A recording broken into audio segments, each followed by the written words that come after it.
In this video series, you're invited to join me as I journey across Japan on my motorcycle to visit artists of all kinds who excel at their crafts.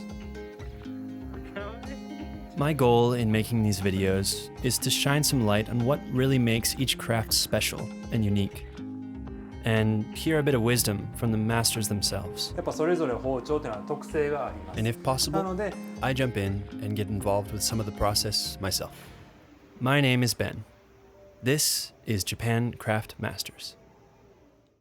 On this episode of Japan Craft Masters, we're going to take a look at how knives are made.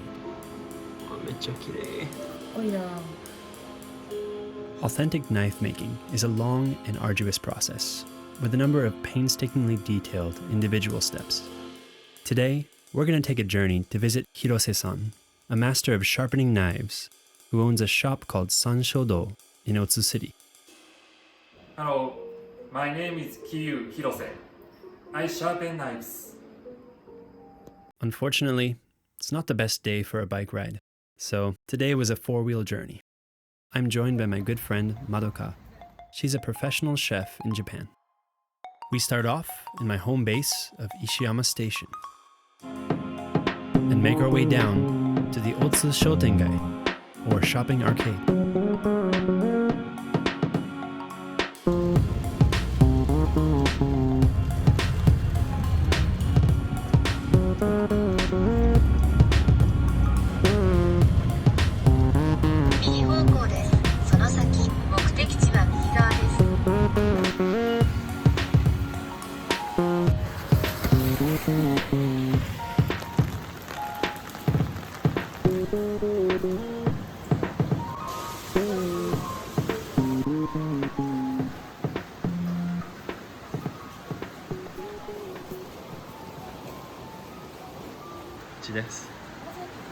And we arrived.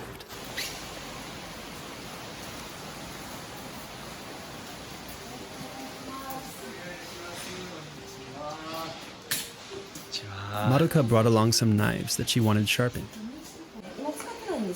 はいはいはいはい。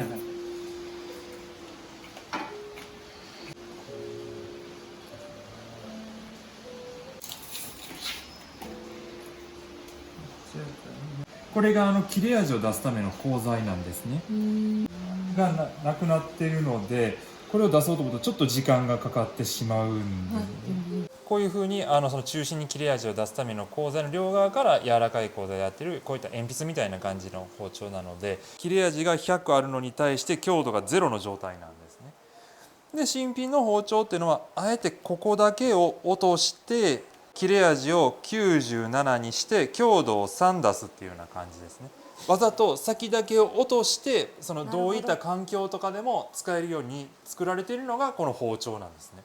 包丁を買った後に確かに直してたんですよ、こはいはいはい。うでも切れるやんとも思ってたんですよ。はいはいはい。でも切れるけどなんかいつも使ってる感覚と違うなと思って、何回かこう自分で研いでっていうのをやったんですけど、そういう意味があったんですね。そうですね。やっぱ職人さんからすると初めて買った包丁っていうのは使いにくいっていうのは多分こういうところなんですね。なるほど。So how did Hirose-san get started sharpening knives anyway? もともとハンドボールの実業団チームに所属してたんですよ。でそこから今度包丁っていう感じで2回転機があったんですよね。Hirose-san studied at Echizen Uchihamono in Fukui Prefecture. In their process of making these world-renowned knives, there are 19 distinct steps.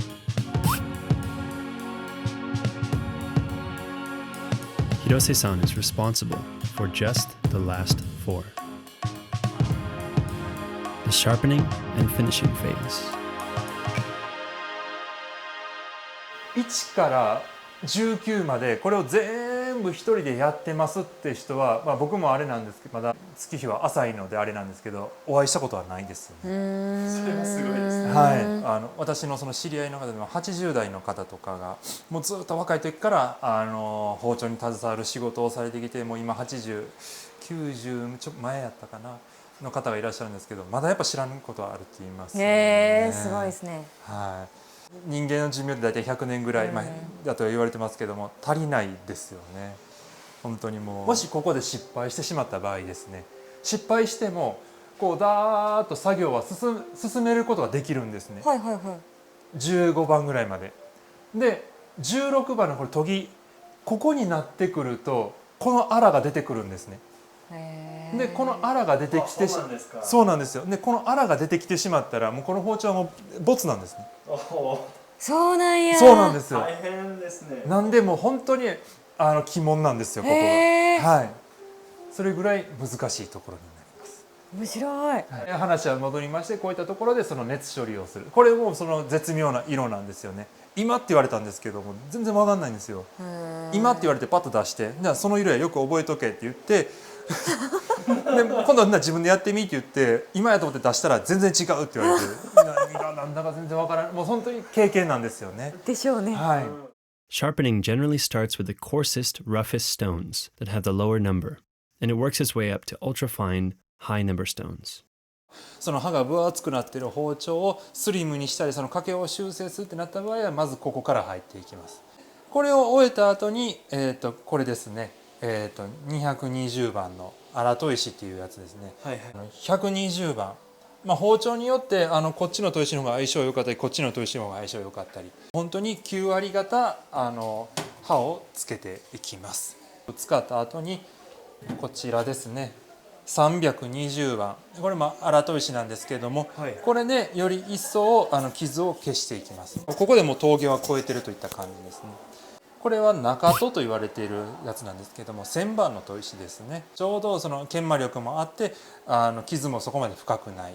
これが仕上げ砥石っていうんですけども、5000番の砥石ですね。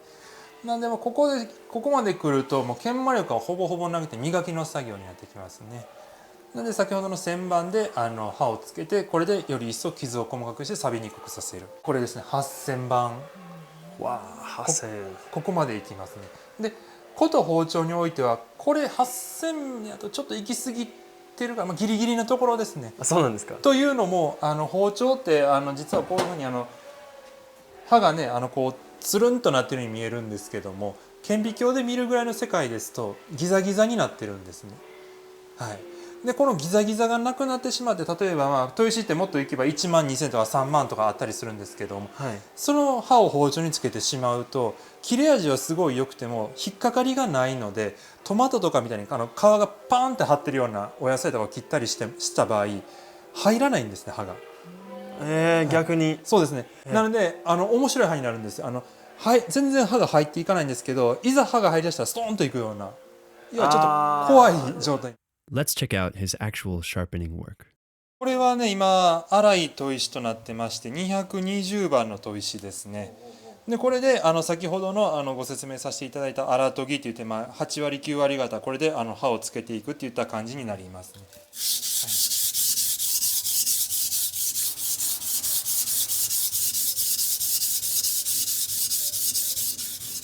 っていうこともとこう刃の捨てこの角度ですよね。これがもう少しでもこう動こうものならまた違う当たり方がしますし、これがちょっとでもこっち行くと余計なところも研いでしまったりもするので。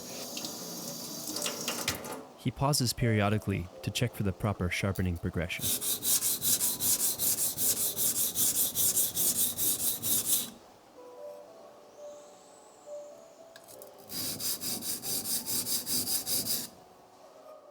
難しいですよね。かなり難しいです。本当にもうちょっと角度が違うだけで当たり方が全然変わってくるので、私も修行中心折れそうになったところです。なるほど。なんでもみたいな感じで。I also brought along one of the old knives that I found lying around my house. It had definitely seen some better days. But he told me that it still had a lot of life left and that he could make it as good as new. こちらお預かりさせていただきます。ありがとうございます。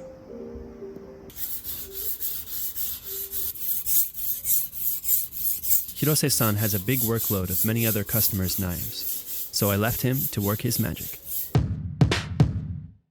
こんな感じで仕上げておきましたので、よかったら使ってください。